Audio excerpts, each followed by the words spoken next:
Hello guys, welcome back to YouTube channel. நம்ம இன்றைக்கி என்ன பார்க்க போகிறோன்னா சிந்துவெளி நகரம், இண்டஸ் வேலி சிவிலைசேஷன். இது மொத்தம் 3 லெசனில் இருக்குது. 6th, 9th, 11th.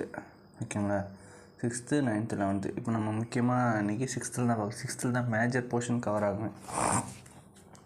6th தான் மேஜர் போர்ஷன் கவர் ஆகுமே. ஓகேங்களா? இதில் நம்ம என்னென்ன தெரிஞ்சுக்க போகிறோன்னா, சிந்துவெளி நாகரிகத்துக்கு பிற சமகால நாகரிகம் உள்ள தொடர்பை அறிந்து கொள்ளலாம். அப்போ அந்த காலத்தில் எப்படி அந்த நாகரிகமாக்கப்பட்டது, தோன்றுவிக்கப்பட்டது, ஹரப்பா நாகரிகம் ஒரு நகர நாகரிகம் என்பதை புரிந்து கொள்ளுதல். இப்போது ஒரு சிட்டி லைஃப் வாழ்கிறதே கஷ்டம். அப்போ அவங்க எப்படி அந்த சிட்டி லைஃப் வாழ்ந்தாங்க, இந்த நாகரிக மக்களின் வாழ்க்கை முறையை அறிந்து கொள்ளல். சிந்துவெளி நாகரிகம் பரவி இருந்த முக்கிய இடங்களை கண்டறிதல், இந்த இடங்கள் நில வரைபடத்தில் அடையாளம் காணுதல். இதில் அதை பற்றி தான் தெரிஞ்சுக்க போகிறோம். ஓகேங்களா? நெக்ஸ்ட்டு இல்லைன்னா முக்கியமாக 4 இது உலகின் தொன்மையான நாகரிகங்களை பற்றி கொடுத்துருக்காங்க. ஓகேங்களா? முதல் நாகரிகம் மெசபடோமியா நாகரிகம். எப்போ வந்திருக்கு? 3500 to 2000. இதுதான் முதல்ல தோற்றுவிக்கப்பட்ட நாகரிகம். அது எங்கே இருந்ததுன்னா ஈராக் நாட்டில், ஈராக் இருக்குல்ல, அங்கே இருக்குது. நம்ம ஒரு விஷயம் நம்ம படிச்சிருப்போம். நாகரிகங்கள் தொட்டியில் என்ன சொல்லுவாங்க? ஆற்றங்கரை. ஒரு நாகரிகமும் ஒரு ஆற்றங்கரையை ஃபோக்கஸ் பண்ணி தான் வந்திருக்குமே. ஓகேங்களா? மொத்தம் இப்போ 4 நாகரிகம் கொடுத்துருக்காங்களா. முதல்ல தோற்றுவிக்கப்பட்டது மெசபடோமியா எங்கேருந்து, எந்த ஆற்றங்கரைனா யூக்ரேட்டஸ் அண்ட் நைக்ரிஸ்னு ஒரு ஆற்றங்கரை. யூக்ரேட்டஸ் அண்ட் நைக்ரிஸ். நெக்ஸ்ட்டு நம்மளோடது இந்தியாவில் இருக்கிற சிந்துவெளி நாகரிகம் 3300 to 1900 கிமு. எல்லாமே பொது ஆண்டுக்கு முன். ஓகேங்களா? கிமு பொது ஆண்டுக்கு முன் 3300 to 1900. நம்மளது என்னென்னா சிந்து நதி. Next Egypt 3100 to 1100. எகிப்து என்னென்னா மஞ்சள் நதி. ஓகேங்களா? சாரி சைனா தான் மஞ்சள் நதி. எகிப்து என்னென்னா நைல் நதி. உலகிலேயே நீளமான ஆறு நைல் இருக்குல்ல. நைலோட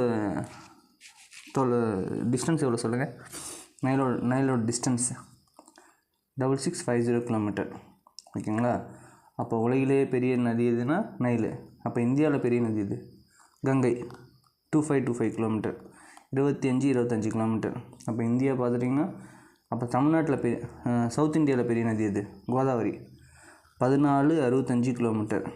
அப்போது தமிழ்நாடு பார்த்துட்டிங்கன்னா நெக்ஸ்ட்டு சவுத் இந்தியா பார்த்துட்டிங்கன்னா நெக்ஸ்ட்டு தமிழ்நாட்டில் 765 இல்லை தமிழ்நாட்டோட இது என்னென்னா காவேரி. அது 2 டேட்டா கொடுத்துருப்பாங்க. 765 கொடுத்துருப்பாங்க, 805 கொடுத்துருப்பாங்க. உங்களுக்கு ரெண்டுமே படிச்சுக்கோங்க. ஓகேங்களா? ஃபஸ்ட்டுன்னா உலகிலேயே பெருசு நைல் 6648 km. நெக்ஸ்ட் என்னென்னா இந்தியாவில் 2525. South India Godavari 1465. காவேரி 765/805. அந்த காவேரி ஆகப்பட்டது தென்னிந்தியாவிலே 3வது பெரிய நதி. இதெல்லாம் ஏன் ஃபேக்சுவல் டேட்டாவாக சொல்கிறேன்னா அப்படியே பாக்ஸில் கொடுத்துருக்காங்க. ஓகேங்களா? இது அந்த இடத்துக்கு போகலான்னா, இப்போ ஒரு டாபிக் படிக்கிறீங்கன்னா அது ஒரு ரேண்டமான ஒரு சில கண்டென்ட்லாம் படித்து வச்சுக்கோங்க. உங்களுக்கு டக்குன்னு ரிவிஷன் பண்ண யூஸ் ஆகும். ஓகேங்களா? எகிப்து முடிச்சாச்சா? நெக்ஸ்ட்டு சீனாவின் மஞ்சள் நதி. சீன நாகரிகம் 1700 to 1122. இது நீங்கள் போட்டு இந்த அளவுலாம் காம்ப்ளிகேட் பண்ணிக்க வேணாம். ஓகேங்களா? ஃபஸ்ட்டு மெசபடோமியா, நெக்ஸ்ட்டு சிந்துவெளி, அதுக்கப்புறம் எகிப்து, சீனா. இதில் நீங்கள் ஃபுல் இயர்லாம் படிச்சிங்கன்னா செட் ஆகுது. ஆனால் நம்ம சிந்துவெளி இருக்குல்ல, அதுக்கு மட்டும் ஃபுல்லாக படிக்கணும். 3300 to 1900. மெசபடோமியா ஃபஸ்ட்டு இது மட்டும் 3300 to 1900 படிச்சிட்டிங்களா? இப்போ மெசபடோமியா எடுத்துக்கோங்க. மெசபடோமியா, சிந்துவெளி, எகிப்து. ஃபஸ்ட்டு இது மட்டும் பாருங்கள். 3500, 3300, 3100. 35, 33, 11, 31. 35, 33, 31. 2 குறையுதா? நம்ம எண்டிங் கூட, ஏன்னா இந்த அளவுக்குலாம் உங்களை ரொம்ப ட்விஸ்ட் பண்ணலாம் கேட்க மாட்டாங்க. மேட்சில் தான் கேட்பாங்களே. ஓகேங்களா? ஆனால் இதுக்கு மட்டும் நீங்கள் தெளிவாக படித்து வச்சுக்கணும். சிந்துவெளிக்கு மட்டும் 3300 to 1900. மெசபடோமியா, சிந்துவெளி, எகிப்து 35, 33, 31. கடைசியாக சீனா 17, 1700 to 1122. ஜஸ்ட் அது ஞாபகம் வச்சுக்காக. இதில் மொத்தம் 3 பேரை பற்றி பார்ப்போம். ஓகேங்களா? Charles Mason, Alexander Cunningham, sir John Marshall. Charles Mason, Alexander Cunningham, sir John Marshall. Charles Mason, Alexander Cunningham, sir John Marshall. இப்போ நம்ம அங்கே பார்த்தது இங்கே ஒரு காலக்கூட கொடுத்துருக்காங்க ஓகேங்களா. மெசபடோமியா 3500 2000, சிந்துவெளி 3300 1900, எகிப்து 3100 1100, சீன நாகரிகம் 1700 1122. சொன்னா 35 33 31 17. நீங்கள் ஃபஸ்ட்டு ஸ்டார்டிங் ஞாபகம் வச்சுக்கிட்டா கூட ஓரளவுக்கு அடிச்சிடலாம். நீங்கள் ஃபுல்லாக படிக்கிறேன்னு படிச்சுட்டு அதை போட்டு உங்களுக்குள்ளே கன்ஃபியூஸ் பண்ணிவிட்டு தேவையில்லாது. நமக்கு தேவை at the end of the day நமக்கு ஆன்சர் தான் தேவை.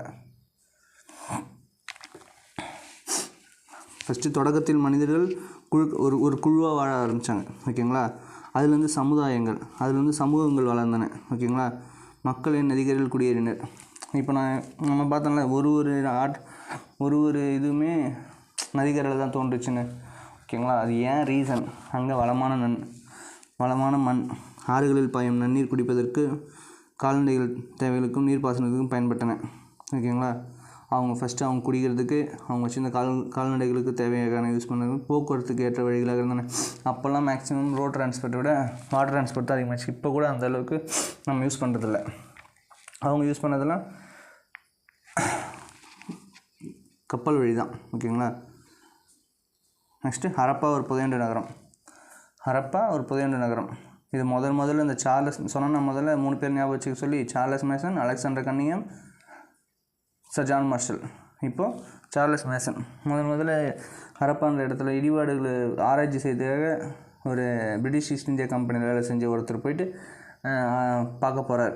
அவர் பேர் தான் சார்லஸ் மேசன் ஓகேவா. அவர் தமது நூலில் விவரித்தார். ஹரப்பா புதையண்ட நகரம்.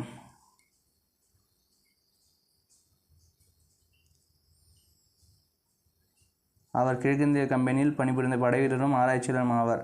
அவர் தற்போது பாகிஸ்தானில் உள்ள இந்தியாவில் வடமேற்கு பகுதியை பார்வையிட்ட போது இது முக்கியம். அவர் புக்கில் சொன்னார், அந்த பாழடைந்த செங்கற்கோட்டை உயரமான சுவர்களுடனும் கோபுரங்களுடன் ஒரு மலை மீது கட்டப்பட்டுள்ளது என குறிப்பிட்டார். இந்த பாயிண்ட் தான் முக்கியம். அந்த பாழடைந்த செங்கற்கோட்டையை உயரமான சுவர்களுடனும் கோபுரங்களுடன் ஒரு மலை மீது கட்டப்பட்டுள்ளது. உயரமான சுவர்களுடன் கோபுரங்களும் ஒரு மலை மீது கட்டப்பட்டதுன்னு சொல்லியிருக்காரு ஓகேங்களா. அடுத்தது 1856 லாகூர் டு கராச்சி ஓகேங்களா. லாகூர் டு கராச்சி இருக்குல்ல, அங்கே ரோடு போட ஆரம்பிக்கிறாங்க ஓகேவா. ஏன் ரயில்வே ட்ராக்கு ஏன் அந்த சமயம் போடுறாங்க, கொஞ்சம் ஹிஸ்ட்ரி வைஸ் யோசிச்சு பாருங்கள். இருப்பு பாதையின் தந்தை யார்? டல்ஹௌசி. அவர் எப்போ போட ஆரம்பிக்கிறாரு? 1853 மும்பை டு தானே. 1854 லாகூர். 1853 மும்பை டு தானே. 1854 ஹவுரா டு ராணிகஞ்ச். 1856 சென்னை டு அரக்கோணம் ஓகேவா. அப்போ தான் போட ஆரம்பித்தேன். அப்போ 1856 அதனால தான் அந்த ரோடு ஜஸ்ட் ஒரு சீக்வன்ஸ்க்காக சொல்ல வந்தேன். இப்போ 1856 லாகூர் டு கராச்சி போட ஆரம்பிக்கிறாங்களே, அப்போ வெறும் செங்கல் தோண்ட செங்கலாக கிடச்சிட்டு அதை இவங்களுக்கு என்னென்ன தெரியாமல் எடுத்து இதில் போட்டு அந்த ட்ராக்கு கீழில் போட ஆரம்பிக்கிறாங்க ஓகேவா. அப்புறம் 1920 வரவர் தான் சர் ஜான் மார்ஷல் ஓகேவா. சர் ஜான் மார்ஷல் இவர் என்ன பண்ணுறாருன்னா, நீண்ட நாள் மறைந்து கிடந்த நகரத்தின் எஞ்சிய பகுதியில் உலகின் பார்வைக்கு கொண்டு வந்தார்கள். 1924 இந்திய தொல்பொருள் ஆய்வுத்துறையின் இயக்குனர்.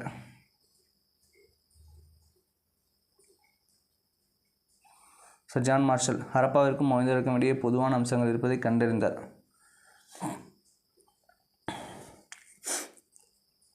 ஹரப்பாவிலும் மொஹஞ்சதாரோவிலும் கண்டுபிடிக்கப்பட்ட மட்பாண்டங்களிடையே சிறிய அளவு வேறுபாடு. இப்போ என்னென்னா, ஹரப்பா ஒரு நாகரிகம், மொஹஞ்சதாரோ நாகரிகம். அது எப்படி ஞாபகம் வச்சிங்கன்னா, ஹச்எம் ஸ்கூலில் இருப்பாங்களே head master, HM Harappa Mohenjo-daro ஓகேவா. ரெண்டுத்துக்கான வேறுபாடு இருக்குது. மட்பாண்டங்கள் செய்யறது முதற்கொண்டு வேறுபாடு இருக்குது ஓகேவா. இது ஏன் ஹச்எம்னு ஞாபகம் வச்சுக்க சொன்னோன்னா, மொஹஞ்சதாரோட ஹரப்பா பழமையான நகரம். மொஹஞ்சதாரோட ஹரப்பா பழமையான நகரம் ஓகேவா. ஜஸ்ட் இங்கே ஒரு பாக்ஸ் பார்த்துடலாம், ஏன்னா எப்போவுமே பாக்ஸை மிஸ் பண்ணக்கூடாது. நாகரிகம் என்ற சொல் பண்டைய லத்தீன் மொழி சொல்லான சிவிஸ் என்பதிலிருந்து இதன் பொருள் நகரம். இப்போ நம்ம சிவிக்ஸ்னு படிக்கிறோம்ல, அதுதான் சிவிஸ்ன்னு இல்லை, ஒரு இதுக்காக சொல்கிறேன் ஓகேவா. நாகரிகம் என்ற சொல் பண்டைய லத்தீன் மொழி சொல்லான சிவிஸ் என்பதிலிருந்து வந்தது. இதன் பொருள் நகரம் ஆகும். தொழிலாளர்கள் எவ்வாறு புதையுண்ட நகரத்தை கண்டுபிடித்தனர்? இப்போ புதஞ்சிருச்ச நகரத்தெலாம் எப்படி கண்டுபிடிக்க ஆரம்பித்தாங்கன்னா, அகழ்வாராய்ச்சிகள் செங்கற்கள், கற்கள், உடைந்த பானை ஓடுகள் போன்றவற்றை ஆராய்ந்து அவை பயன்படுத்தப்பட்ட காலத்தை அறிந்து கொள்கிறார். அதை எப்படி கண்டுபிடிப்பாங்கன்னா C14 மெத்தட், கதிரியக்க கார்பன், ரேடியோ கார்பன் டேட்டிங். நீங்கள் அது வரைக்கும் தான் தெரிஞ்சு வச்சுருப்பீங்க இது வரைக்குமே. ஓகேவா? எல்லோரும் C14 தெரியும், ரேடியோ கார்பன் டேட்டிங் தெரியும். அந்த மெத்தடை கண்டுபிடிச்சதுனா லிபி, LIBY ஜஸ்ட் தெரிஞ்சு வச்சிங்கன்னா 11th புக்கில் இருக்குது. ஓகேவா? பண்டைய இலக்கிய ஆதாரங்களை பயன்படுத்துகின்றன. இப்போ ஃபார் எக்ஸாம்பிள் பண்டைய இலக்கிய ஆதாரங்கள்னால் இப்போ யுவான் சாங் எழுதினால ஒரு புக்கு, சியூக்கி, ஒரு இபின் பதர் எழுதின ரிக்கலா, இந்த மாதிரி புக்கு, அதை வச்சு கண்டுபிடிக்கிறோம். வான்வழி புகைப்படங்கள், சேட்டலைட் இமேஜஸ்ஸு, நிலத்தடி ஆய்வு செய்ய காந்தப்புல வருடி, மேக்னெட்டிக் சென்சாரு, எஞ்சிய தொல்பொருள் புதையுண்டு இருக்கின்றன இல்லையான்னு ரேடார். இப்போ ரேடாரை வச்சு கண்டுபிடிக்கிறாங்க, மேக்னெட்டிக் சென்சார் வச்சு கண்டுபிடிக்கிறாங்க, இது சேட்டலைட் இமேஜ் வச்சு கண்டுபிடிக்கிறாங்க. இது மட்டும் தான் 3 தான் முக்கியம். Satellite image, magnetic sensor, radar. இங்கே யூஸ் பண்ணுறாங்களா ரேடார். ரேடாரோட ஃபுல் ஃபார்ம் என்னென்னா radio detection and ranging. Radio detection and ranging. ரேடார்னா இங்கே யூஸ் பண்ணுறாங்களா. இப்போ சோனார் எங்கே யூஸ் பண்ணுவாங்க? இதில் இது கடல் இருக்குல்ல, அங்கே யூஸ் பண்ணுவாங்க. Sound detection ranging. ஓகேவா? நெக்ஸ்ட்டு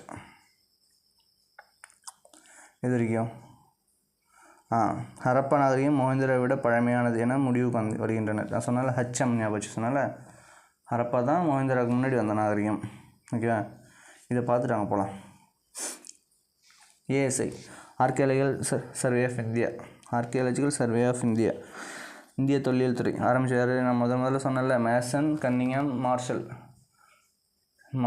மேசனை பார்த்துட்டோம் ஃபஸ்ட்டு அந்த இடிபாடுகளை பற்றி புக்கில் எழுதினவர். மார்ஷலை பார்த்துட்டோம். இப்போ 1924 அதை கண்டுபிடிச்சவர் வித்தியாசத்தை. இப்போ கன்னிங்ஹாம் மட்டும் பெண்டிங் இருக்காரா? அவர் தான் இந்திய தொல்லியல் துறை ஆரம்பிக்கிற 1856. அவரும் நில அளவையாளர். ஓகேவா? இதன் தலைமையகம் டெல்லியில் உள்ளது. மொத்தம் 3 தான். ASI, archaeology survey of India 1856, Alexander Cunningham, head quarter New Delhi. இப்போ அப்படியே ரேண்டமாக ஒரு 100 வருஷம் கழிச்சு ஞாபகம் வச்சுங்க. 1861 ASIயா, 1961 TNASI.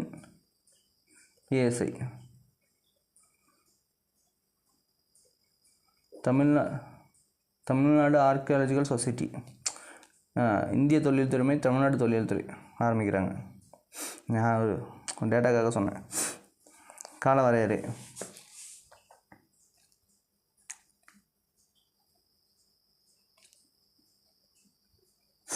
புவியெல்லை அது தெற்காசியில் இருக்குது. காலப்பகுதி வெண்கல காலம். இப்போ எப்படின்னா கற்காலம், வெண்கல காலம், இரும்பு காலம். ஓகேவா? கற்காலமே எப்படி பிரிப்பாங்கன்னா பழைய கற்காலம், இடைக்கற்காலம், புதிய கற்காலம். இது எப்படின்னா புதிய கற்காலம் முடிகிற ஸ்டேஜ் வெண்கல காலத்தோட ஸ்டார்டிங் ஸ்டேஜ். ஓகேவா? வெண்கல காலம்னா முதல்ல செம்பு இவங்க தான் கண்டுபிடிக்கிறாங்க. ஓகேவா? முதல் மனிதர் பயன்படுத்திய உலகம் என்ன சொல்லுவாங்க? செம்பு சொல்லுவாங்களே. இவங்க காலத்தில் தான் புழக்கத்து வருது. இதோட காலம் 3300 1900. முதல் சொன்னோன்னா மிச்சம் எல்லாத்தையும் கூட படிச்சிங்க. 35, 33, 31, 17, 35, 33, 17, 31, 17, 35ன்னா மெசபடோமியா, சிந்துவெளி 33. அடுத்தது அந்த நைல் நதியில் இருக்கும் எகிப்து 31. அடுத்து சீனா 17. இது ஏன் சொல்கிறேன்னா அந்த டேட்டா உங்களுக்கு பார்த்தா தெரியும். ஓகே. ஆனால் இது மட்டும் 3300 1900 தெளிவாக படிச்சுக்கணும். கதிரியக்க கார்பன் வயது கணிப்பு முறை மூலம் முடிவு செய்யப்பட்டது. அதை வச்சு தான் கண்டுபிடிக்கிறாங்க. அது அந்த C14 மெத்தட் கண்டுபிடிச்சது யாரே சொன்னோன்னா LIBY, லிபி. பரப்பு 13 லட்சம் ஸ்கொயர் கிலோமீட்டர். நகரங்கள் 6 பெரிய நகரங்கள், கிராமங்கள் 200க்கும் மேற்பட்டவை. வெண்கல காலம் என்பது மக்கள் வெண்கலத்துக்கான பொருட்களை பயன்படுத்திய காலமாகும். முதல்ல யூஸ் பண்ண ஆரம்பிக்கிறாங்களா, அதுதான். இதில் ஒரு ஃபேக்சுவல் டேட்டா ஒன்று இருக்குன்னா பின்னாடி வரும். என்னென்னா சிந்துவெளி மக்களுக்கு இரும்பும் குதிரையை பற்றி தெரிஞ்சுக்கிறது. ஏன் இரும்பை பற்றி தெரிஞ்சுக்கன்னா இவங்க வாழ்ந்த காலமே வெண்கல காலம் தான். அதுக்கப்புறம் தான் இரும்பு ஆர்ஜினேட் ஆகுது. இவங்க வெண்கலத்தோடு இறந்துடுறாங்க.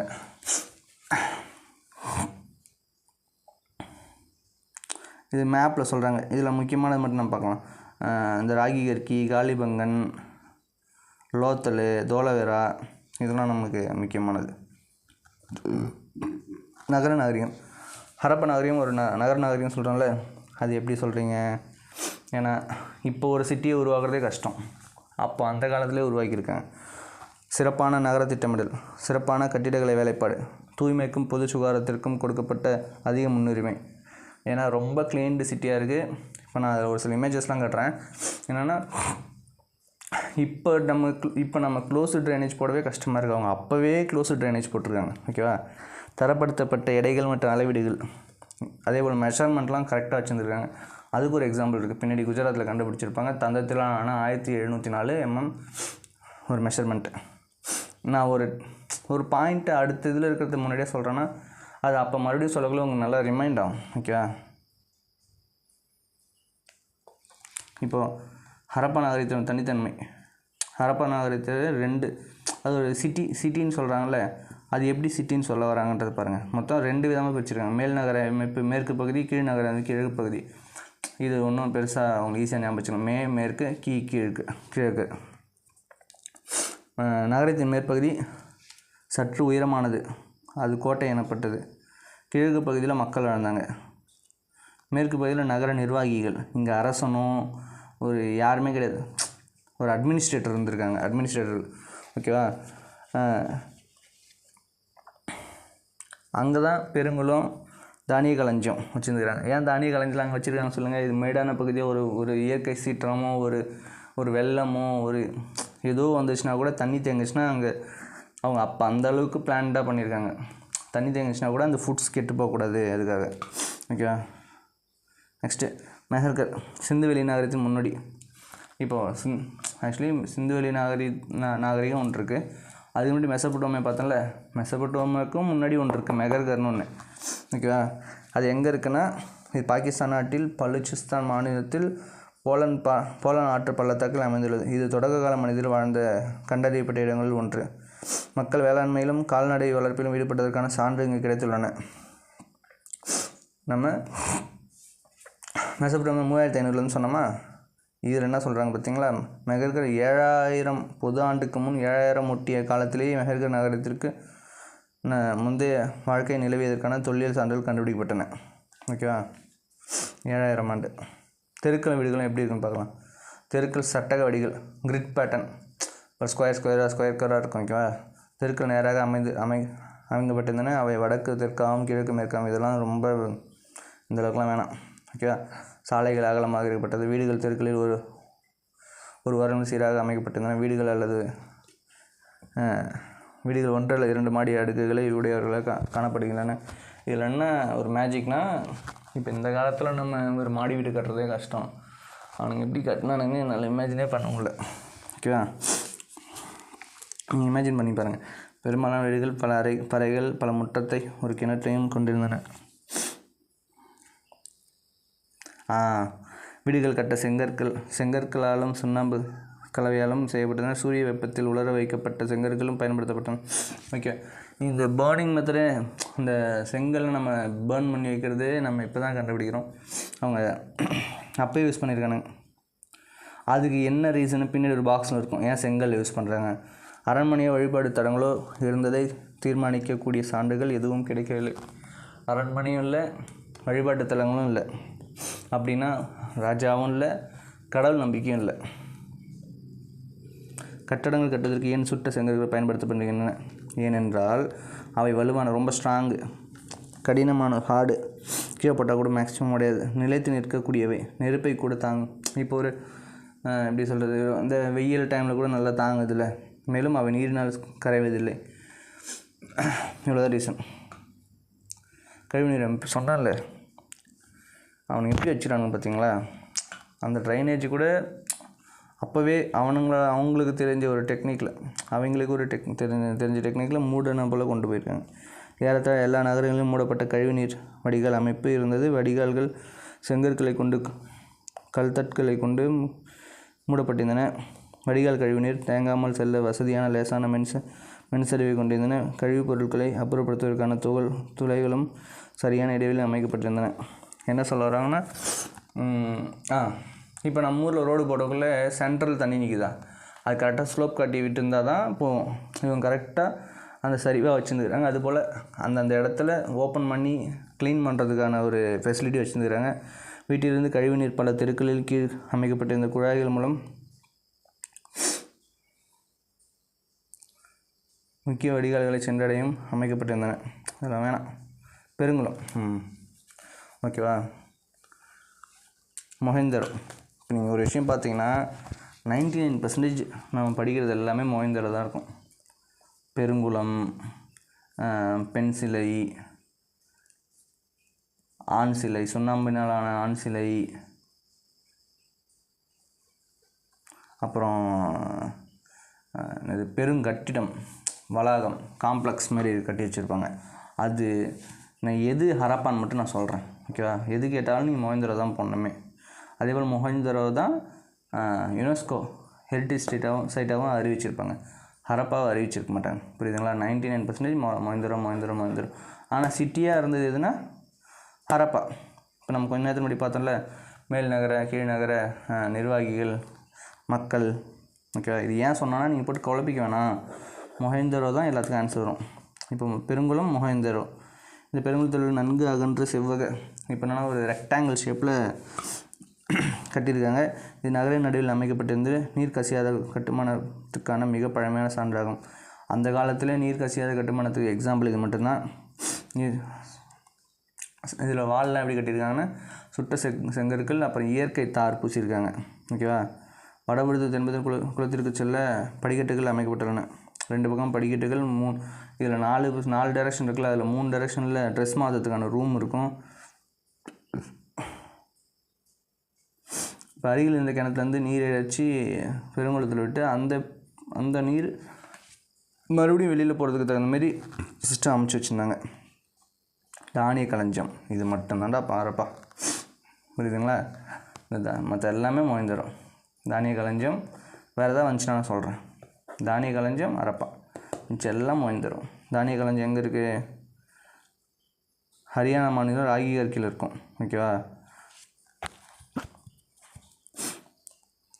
தானிய களஞ்சியம் செங்கற்கள் அடித்தளமிட்ட பெரிய உறுதியான கட்டட அமைப்பு. இவை தானியங்களை சேகரித்து வைப்பதற்காக பயன்படுத்தப்பட்டன. தலைவெடிப்புகள், கோதுமை, பார்லி, திணை வகைகள், எள் மற்றும் பருப்பு வகைகள் மிச்சங்கள் சிதறி காணப்பட்டன. இப்போ ஒன்றுமேல. அப்போது இது எப்படி அவங்க கன்ஃபார்ம் பண்ணுறாங்கன்னா, ஒரு தானிய களஞ்சியம் மாதிரி இருக்கா.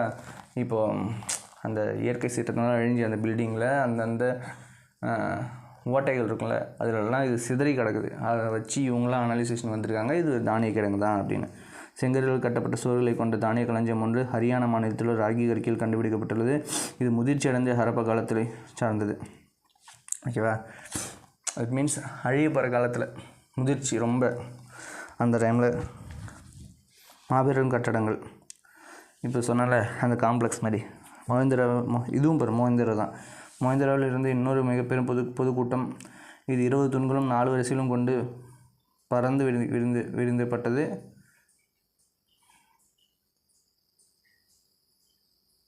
வணிகம் மற்றும் போக்குவரத்து.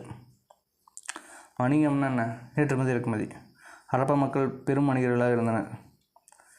தரப்படுத்தப்பட்ட எடைகள் மற்றும் அளவில் அவர்கள் பயன்படுத்தப்பட்டன. பொருட்களை நிலத்தை விட அளவுகள் குறிக்கப்பட்ட குச்சிகளை அவங்க என்னென்னா அப்போதைக்கு குச்சிகளை வச்சு மெஷர் பண்ணியிருக்காங்க.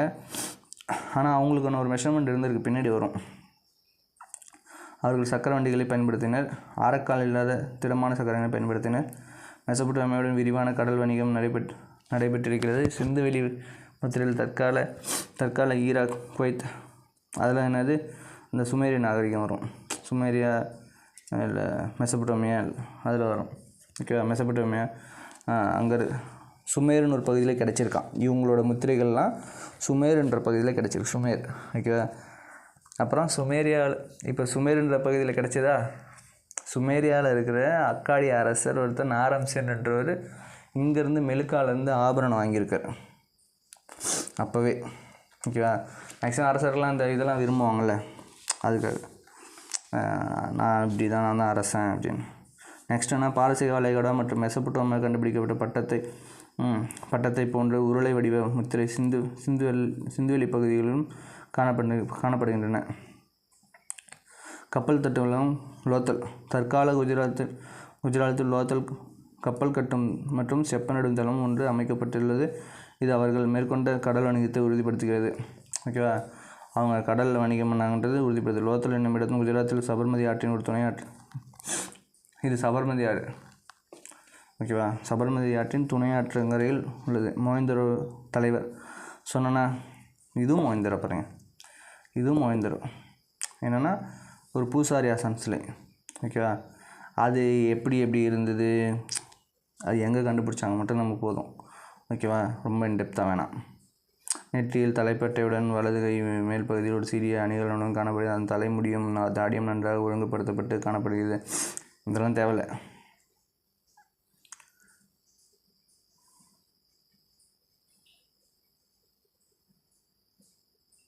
தொழில்நுட்பம். சிந்துவெளி நாகரிக மக்கள் தரப்படுத்தப்பட்ட எடைகள் மற்றும் அளவீடுகளை உருவாக்கின்றன. குஜராத் மாநிலத்தில் அதே லோத்தல். ஏன் லோத்தலில் கண்டுபிடிக்கப்பட்டதுன்னா, அந்த துறைமுக நகரம் இருந்துச்சுல்ல லோத்தலில், அந்த இடத்துல வேணால் யூஸ் பண்ண எச்சங்கள் ஏதாவது கண்டுபிடிச்சிருக்கலாம். ஓகேவா, தந்தத்திலான அளவுகோல் 1304 மில்லிமீட்டர் வரை சிறிய அளவீடுகளை கொண்டுள்ளது. அதன் சமகாலத்திய நாகரிகங்களில் கண்டுபிடிக்கப்பட்ட அளவுகள் இதுதான் மிகச்சிறிய பிரிவாகும். அந்த பீரியடில் இப்போ 4 நாகரிகம் பார்த்தோமா, அதிலே நிறைய மெஷர்மெண்ட்ஸ்லாம் கண்டுபிடிச்சிருப்பாங்க. அதில் இருக்கிறதுலே ரொம்ப ஸ்மால் இதுதான். ஓகேவா, சின்னது. தகவல் பிழை. மனிதர்கள் முதலில் கண்டுபிடிக்கப்பட்ட மற்றும் பயன்படுத்தப்பட்ட உலோகம் செம்பு. இது ஃபஸ்ட்டே சொல்லியாச்சு. மோஹிந்தரோ வெண்கல சிலை. ஓகேவா, நடனம். அது டான்ஸிங் கேர்ள். இது கண்டுபிடிச்சதுன்னா சார் ஜான் மார்ஷல். அது முதல் கண்டுபிடிச்சோன்னா அது பிலீவ் பண்ணவே இல்லை, அவரால் நம்பவே முடியல அது இத்தனை வருஷத்துக்கு முன்னாடி இருந்திருக்கும் அப்படின்றத. அவர் ஏறத்தாழ 3000 ஆண்டுகளுக்கு முற்பட்டதாக இருக்கலாம் என நினைத்தேன்.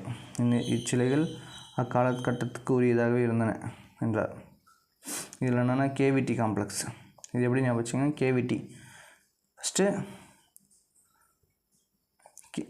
பாகிஸ்தான்னா கேவிடி, ஆப்கானிஸ்தான்னா கேபி. பாகிஸ்தான்னா கேவிடி, கொர்ச்சி வஞ்சி தொண்டி. பாகிஸ்தானில் இன்னும் கொர்க்கை வஞ்சி தொண்டி மத்ரை உரை கூடல்கர் என்ற பெயர் கொண்ட இடங்கள் உள்ளன. அது கேவிடி முடிஞ்சிச்சா. இங்கே கேபி கொர்க்கை பூம்புகார். அதுலேயும் கொர்க்கை வரும், இதுலேயும் கொர்க்கை வரும். இதில் இது 2 சிட்டி தான் ஈஸியாக ஞாபகம் வச்சுக்கலாம். நம்ம ஆப்கானிஸ்தான் படிச்சுன்னா மிச்சம் எல்லாமே பாகிஸ்தான் சொல்லிடலாம். கொர்க்கை பூம்புகார். அதேபோல் ஆப்கானிஸ்தானில் உள்ள ஆறுகளான காவிரி, அது முடிஞ்சிச்சு. ஆப்கானிஸ்தானில் உள்ள ஆறுகளான காவிரி புருன்ஸ். ஓகேவா, காவிரி புருன்ஸ். இதுவும் கேபியில் முடிஞ்சிச்சு பாருங்கள். கொர்க்கை பூம்புகார், காவிரி புருன்ஸ். கொர்க்கை பூம்புகார், காவிரி புருன்ஸ். ஆப்கானிஸ்தான் மொத்தமாகவே கேபி. அந்த ஷார்ட்கட்டில் முடிஞ்சு போச்சு. காவேரி கொர்க்கை பூம்புகார், காவிரி புருன்ஸ். இது காவிரிவாலா. பாகிஸ்தானில் உள்ள ஆறுகளான காவிரிவாலா, பொருணை. காவிரிவாலா பொருணை பாகிஸ்தானில். ஓகேவா, கேவிடி காவிரிவாலா பொருணை. இது கேபி. கொர்க்கை பூம்புகார், காவிரி புருன்ஸ். கொர்க்கை பூம்புகார், காவிரி புருன்ஸ். கொர்க்கை வஞ்சி தொண்டி, காவிரிவாலா பொருணை. ஓகேவா, அவ்வளோதான். ஃபஸ்ட்டு நீங்கள் ஆப்கானிஸ்தான் மட்டும் தெளிவாக படிச்சுக்கோங்க. கேபி, கொர்க்கை பூம்புகார், காவிரிவாலா பொருணை. காவிரி புருன்ஸ். பார்த்தோம் ஹரப்பா, ராகிகர்கி, மோஹிந்தரோ.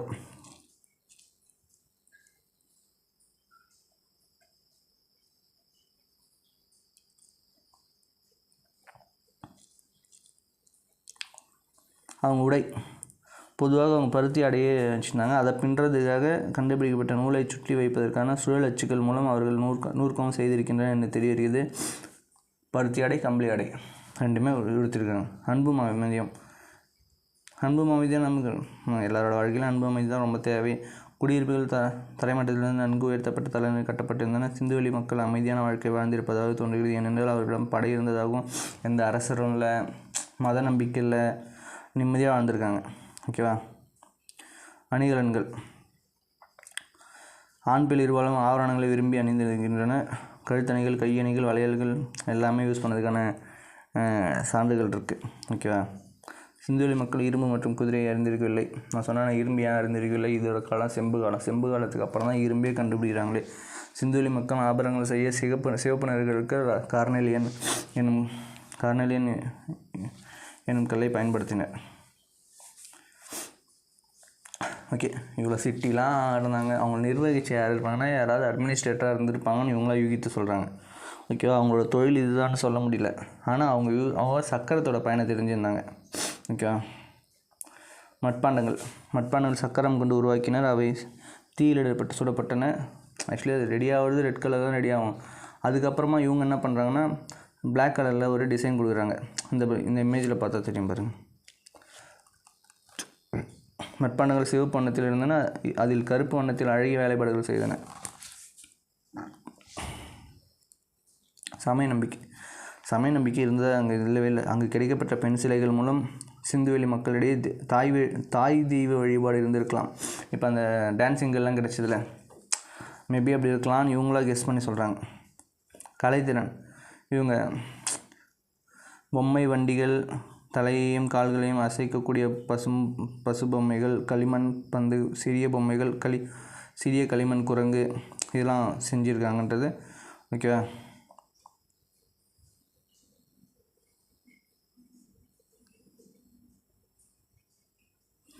ஹரப்பா நகரத்திற்கு நடந்தது என்ன, அது எப்படிலாம் அழிஞ்சிருக்கும்? ஆற்றங்கரையில் உள்ள அதன் நகரங்களில் அடிக்கடி ஏற்பட்ட வெள்ளப்பெருக்கு, சுற்றுச்சூழல் மாற்றம், படையெடுப்பு, இயற்கை சீற்றங்கள், காலநிலை மாற்றம், காடுகள் அழிதல், தொற்று நோய் தாக்குதல். முதல் எழுத்து வடிவம் சுமேரியர்கள் உருவாக்கப்பட்டது. சும்மா இல்லாமல் உருவாக்கி விட்டு போயிட்டாங்கன்னு ஞாபகம் வச்சுக்கோங்க. முதல் எழுத்து வடிவம் யார்? சுமேரியர்கள். சும்மா இல்லாமல் எழுதி சொல்லிட்டு போயிட்டானுங்க. நீங்கள் நம்ம படிச்சுட்ருக்கோம், எழுதிட்டுருக்கோம். இது ஒரு பாக்ஸ் கொஷின். C14 சொன்னால் கதிரியக்க கார்பன் முறை, இதன் மூலயமா தான் அதோட எல்லாத்தோட வயதையும் கணக்கிடுறாங்க. இப்போ உங்களதையும் கண்டுபிடிக்கலாம், இது கண்டுபிடிக்கலாம், எல்லாத்தையுமே கண்டுபிடிக்கலாம். அதை கண்டுபிடிச்சது யாருன்னா LIBY. இது ஒரு அடிஷ்னல் டேட்டாவும் ஞாபகம் வச்சுக்கோங்க. மொஹஞ்சதாரோ தொல்பொருள் ஆராய்ச்சி நடைபெறும் இடம் உலக பாரம்பரிய தலமான UNESCO அமைப்பால் தேர்ந்தெடுக்கப்பட்டது. அப்பயே சொன்னோன்னா எல்லா ஆன்சரும் மொஹஞ்சதாரோ தான். எது எடுத்தாலும் மொஹஞ்சதாரோ தான் இருக்கும், எக்ஸப்ட்டு அந்த தானிய களஞ்சியம் ஹரியானா. இதில் இருக்குல்ல ஹரியானா ராகி கற்கில், அது மட்டும் ஹரப்பா. உலகின் மிக பழமையான நாகரிகங்கள் ஒன்று. பழமையான 4 நகரங்களின் பெரிய பரப்பளவு கொண்டது. பழமையான நாகரிகம்னா மெசபொட்டேமியா. அந்த பழமையான நாகரிகங்களில் பெரிய நிலப்பரப்பு கொண்டதுன்னா நம்ம இது. உலகின் முதல் திட்டமிடப்பட்ட நகரங்கள். ஓகேவா, மேம்படுத்தப்பட்ட சுகாதாரம் மற்றும் வடிகால் அமைப்பு. அவ்வளோதான். அதில் எல்லைகள் மட்டும் ஞாபகம் வச்சு பார்த்துக்கோங்க. மேற்கில் பலுச்சிஸ்தான் மக்ரான், கிழக்கில் காகர் ஹாக்ரா நதி பள்ளத்தாக்கு, வடக்கில் ஆப்கானிஸ்தான், தெற்கில் மகாராஷ்டிரா. இது நீங்கள் ஈஸியாக ஞாபகம் வச்சுக்கலாம். மேலே ஆப்கானிஸ்தான், கீழே மகாராஷ்டிரா. இப்போ அந்த டைமில் இப்போ நம்மளோட ஊரில் இருக்கிறத மட்டும் பார்த்தால தெளிவாக, அவங்க ஊரில் இப்போ பிரமிடு எகிப்து பார்த்தோம்ல, அங்கே கிசா பிரமிட்னு ஒன்று கருத்து. அவர் என்ன சுண்ணாம்பு கல்லால் கட்டப்பட்ட பிரமிடு ஒன்று அது 2500 பொதாண்டுக்கு முன் குஃபு மன்னனால் கட்டப்பட்டது. கிசா பிரமிட் குஃபு. ஓகேவா, இப்போ மிச்சம் இருக்கிற 3 சிவிலைசேஷன் இருக்குல்ல, எல்லாத்துக்கும் ஒரு எக்ஸாம்பிள் பார்க்குறோம். ஓகேவா, இந்த என்னது எகிப்து இருக்குல்ல, எகிப்தில் தான் பிரமிட் இருக்கும். கிசா பிரமிட் கட்டினது குஃபு. Next ziggurat மெசபொட்டேமியா. முதல்ல ஆரம்பிக்கப்பட்டது இருக்குல்ல மெசபொட்டேமியா, சுமேரிய காலம். ஊர்நம்மு என்ற அரசனால் சின் என்ற சந்திர கடவுளுக்கு கட்டப்பட்டது.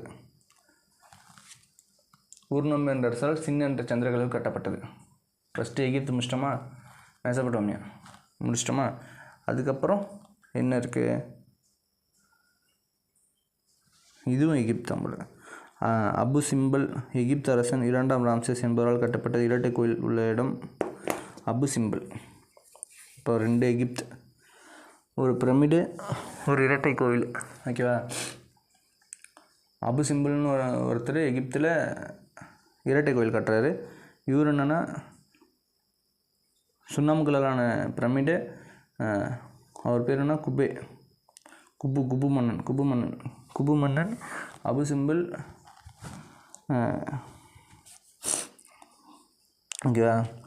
ஜிகிராட்னு ஒரு இடம் மெசபடோமியா. மொத்தம் 3. நீங்கள் திரும்ப ஒரு தடவை படித்து பார்த்து தெரிஞ்சுக்கோங்க. இது மொத்தம் 3 டேட்டா தாங்க. கிசா பிரமிடு கட்டின குபு மன்னன். ஜிகிராட்னு இடத்த மெசபடோமியில் உருவாக்குனது யாருன்னா ஊர்நம்ன்ற அரசர். அது யாருக்காகனா சின்னன்ற சந்திர கடவுளுக்காக. ஓகேவா. இங்கே என்னென்னா அபு சிம்பிள் எகிப்து அரசன் 2ஆம் ராம்சஸ் என்பது கட்டப்பட்ட இரட்டை கோயில் உள்ள இடம். இரட்டை கோயில் எங்கே இருக்குது? அபு சிம்பிள் இருக்குது. அது கட்டினது 2ஆம் ராம்சஸ். அவ்வளோதான். இது கூட ரொம்ப குழப்பிட்டு இருக்கணும். தேங்க்யூ. நம்ம ஃபர்தராக அடுத்த வீடியோவில் சந்திக்கலாம். முடிஞ்ச வரைக்கும் சப்ஸ்கிரைப் பண்ண ரொம்ப எஃபோர்ட் போட்டு சொல்லித்தரோம். தேங்க்யூ. ஒரு 5 பேருக்காக ஷேர் பண்ண